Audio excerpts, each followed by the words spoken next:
I just want to insert my opinion for like 2 seconds on the Nolan Wells case, because I just saw where Nancy Grace came out with the transcribed CTO call. And here's my thing. I'm from the South, so I feel like I can speak on this because I grew up around nothing but racist, okay? And so as someone with this skin, I feel like I could speak out on this. Here's my questions. Why? First of all, so many of y'all want to say that it wasn't murder. Like, so many of y'all were so quick to say it wasn't murder, that things happened. If that was the case, then why do none of the friends know what happened? Furthermore, Nancy Grace just released a CTO call. Anybody in their right mind, if you hear what was on that call in the background where they're asking, is someone dead? First things first, you're not going to call CTO. You're going to call 911, typically, if you're worried about someone. Secondly, why did you turn down Coast Guard when they asked if you needed the Coast Guard? If you are sinking, and if there is that shit going on in the background, like what they're asking about, is someone dead, you should say yes to any bit of help that you can get, right? I also think it's odd that all of them got rid of their social media. None of them have really had much of an explanation. They do what your typical white people do in those circumstances. Look at the Murdaugh case, and there was no one of color in that case. But because they were prominent Caucasians surrounding around that death of the girlfriend, they did everything they could to cover up and get him out of it. The same rules apply to this, and like in my head, the same rules apply to this. They were both situations were boating, and in those situations, someone unfortunately lost their life. But getting back to the Nolan case, hearing that voice, like hearing that recording of them asking for, or just asking if someone is dead in the background, how is it that you're clueless and you have no idea what could have happened to him? That call, like, there's a reason why Nancy Grace got her bob fixed to the heavens, honey. That thing wouldn't move in hurricane force winds. She knows something. Her gut tells her something, just like my gut has been telling me something has been going on with this case. It was too weird. It was too weird. And I got to be careful with how I say things, because y'all love to drag me through the mud anytime I talk out against Caucasians.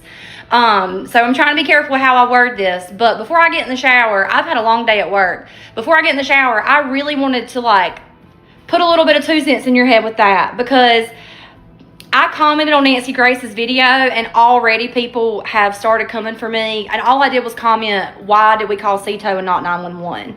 And several people commented and said, well, because there was no medical emergency. You fucking racist idiot. What do you mean there's no medical emergency? Open your fucking ears.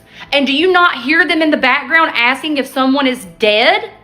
Are you that small-minded that you will forego any bit of the facts because you need your story to be the truth, where no one was murdered? If that was your youngin', if the roles were reversed, y'all, my God, as a white person, I can come out and say that. I know good and well if the roles were reversed, y'all would be dragging this through the mud. But because it was a group of Caucasians and it was an African American person that passed away, all of you small-minded, closed, racist people, you immediately want to assume that he died of like natural causes, or he caused his own death, or it wasn't a murder. I will always stand on the right side of history. I promise you. I don't care how many people cancel me, how many people come for me. My boys will know that their mother always stood on the right side of history. I have said that there was something fishy about this case from the moment it came out in the news.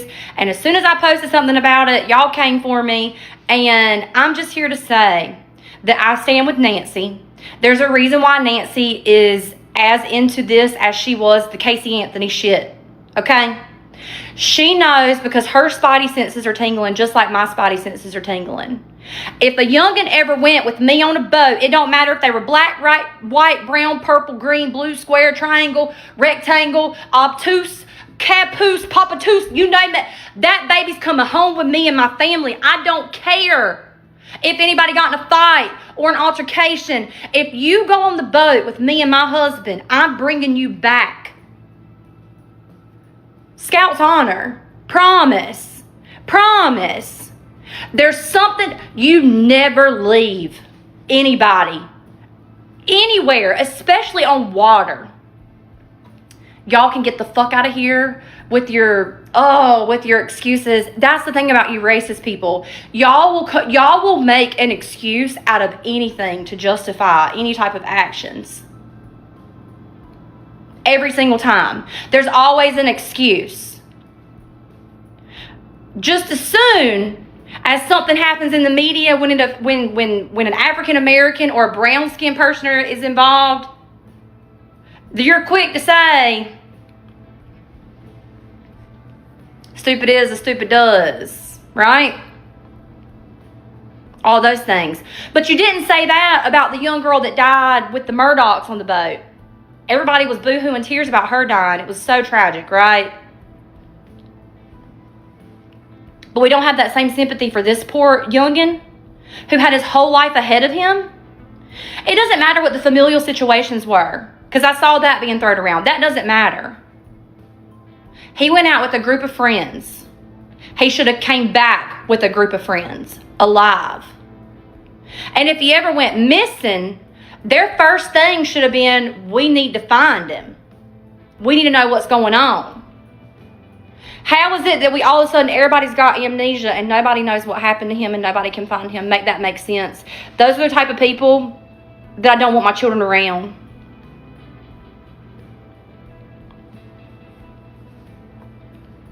Y'all are so twisted. Y'all are so twisted.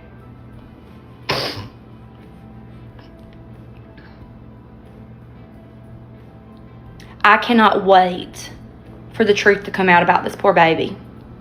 Just to prove to a lot of you small-minded, closed-minded, racist people,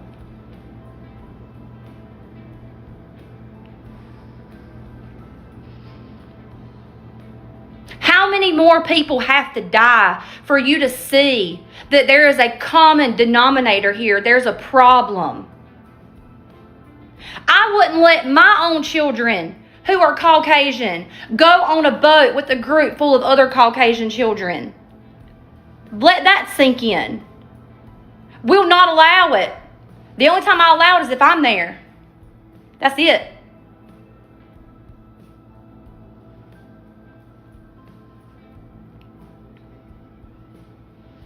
I pray that some of y'all find a little bit of brains in between your ears.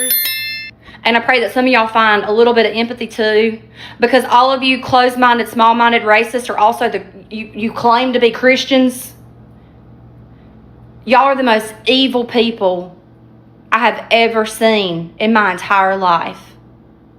Evil. Evil people. And that right there is why so many young people, and I don't even think I'm young, but I can include myself in this.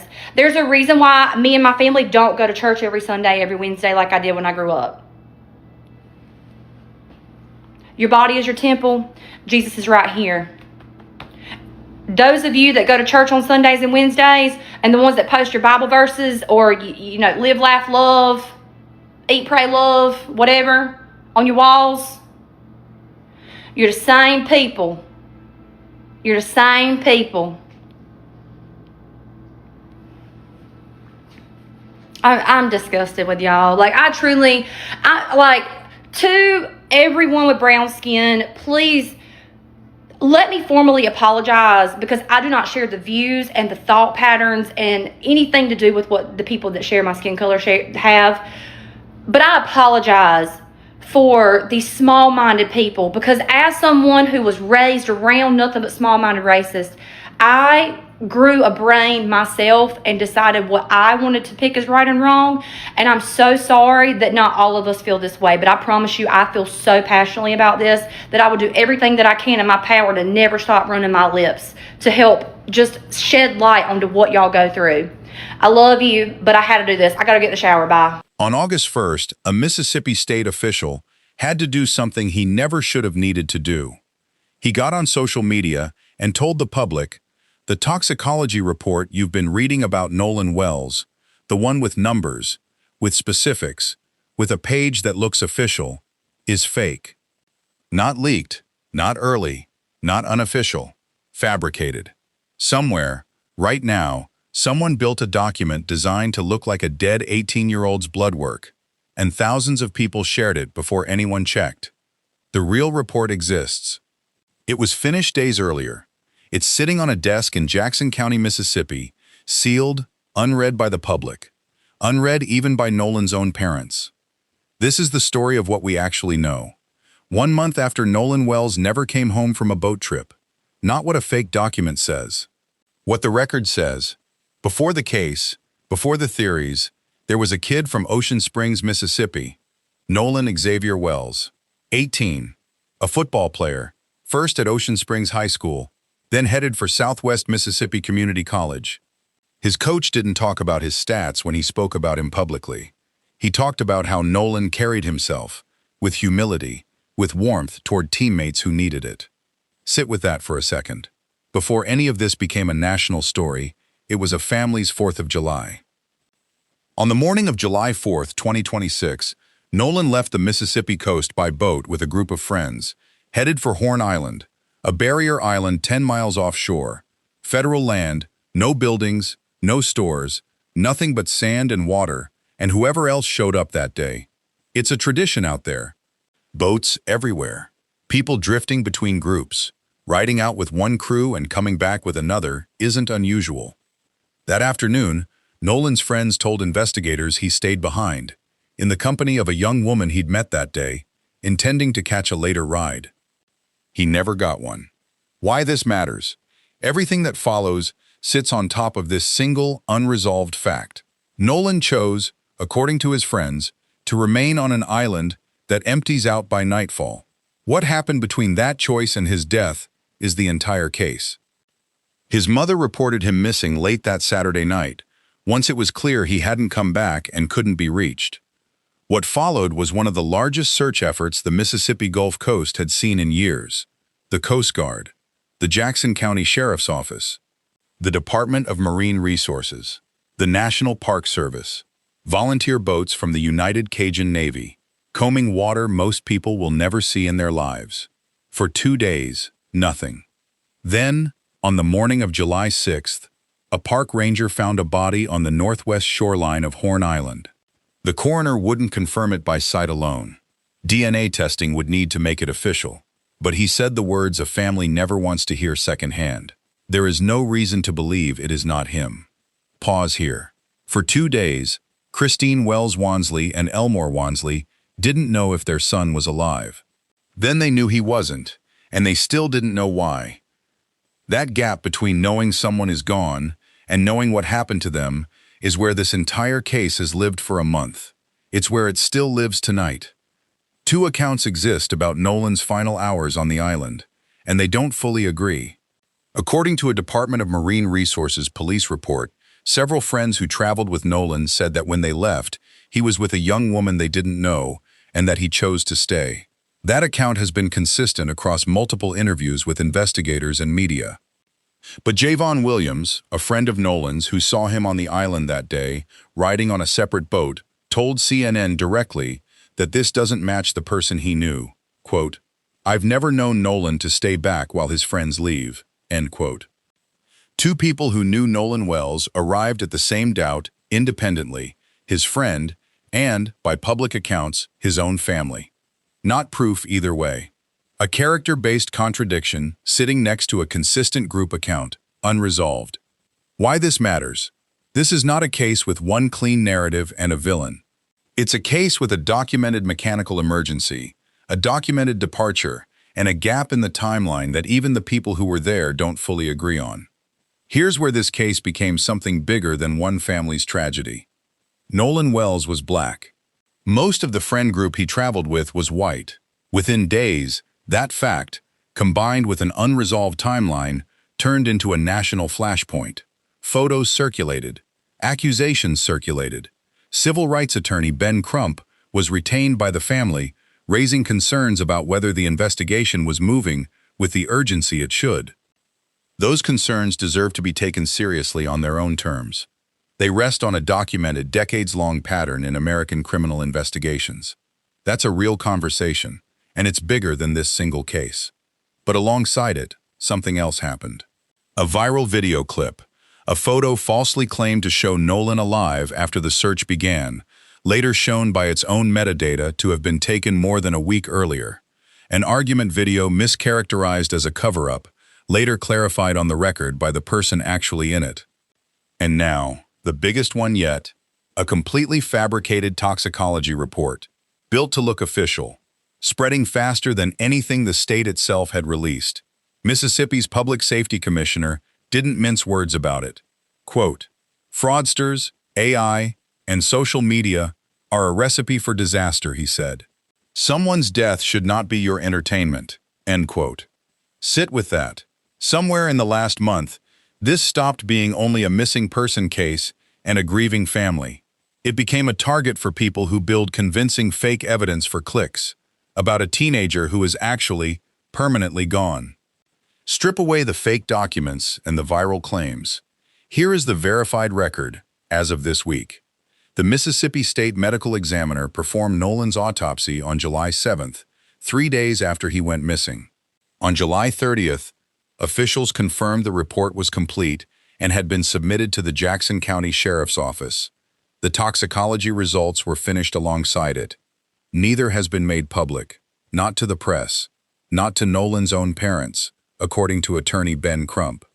Jackson County District Attorney Angel Myers McElrath has been consistent about why, in her county, every death that isn't from natural causes or a routine crash goes to a grand jury before findings are released. That's standard process, not, on its own, evidence of anything being hidden. It's the same process roughly 60 interviewed witnesses, agreed-upon phone data from both sides, and ongoing FBI digital forensics work are all funneling toward. Separately and seriously, a person in California was arrested on federal charges for threats made against one of Nolan's friends connected to this case. That's confirmed. That's not speculation. Real young people, most of them still teenagers, have been living under real threats for a month because of a case that isn't theirs to be punished for before anything is proven. Why this matters emotionally, not just legally. Every one of these unreleased documents represents a family sitting in a waiting room that doesn't have a door yet. Christine and Elmore aren't watching a true crime case unfold. They're waiting to find out how their son died, at the same pace as everyone else watching from a phone screen. No charges have been filed against anyone. No official cause of death has been released. The independent autopsy the family commissioned has not changed that picture publicly. The state's version sits sealed, waiting on a grand jury that has not yet convened to review it.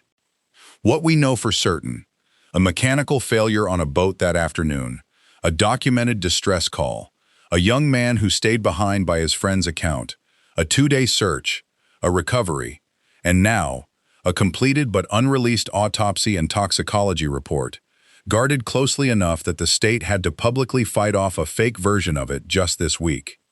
What we don't know is the only thing that actually matters: what the real report says. There's a pattern in cases like this one. The less that's officially confirmed, the more the internet fills in the blanks, with fear, with assumption, with fabricated documents built to look real enough to fool people who are just trying to understand what happened to a teenager who never made it home. We're not going to fill those blanks in for you tonight. We're going to wait for the same thing Nolan's parents are waiting for: the real report, from the real medical examiner, reviewed by the real grand jury. If you want that update the moment it's confirmed, not the moment someone fakes it, that's exactly what this channel is for.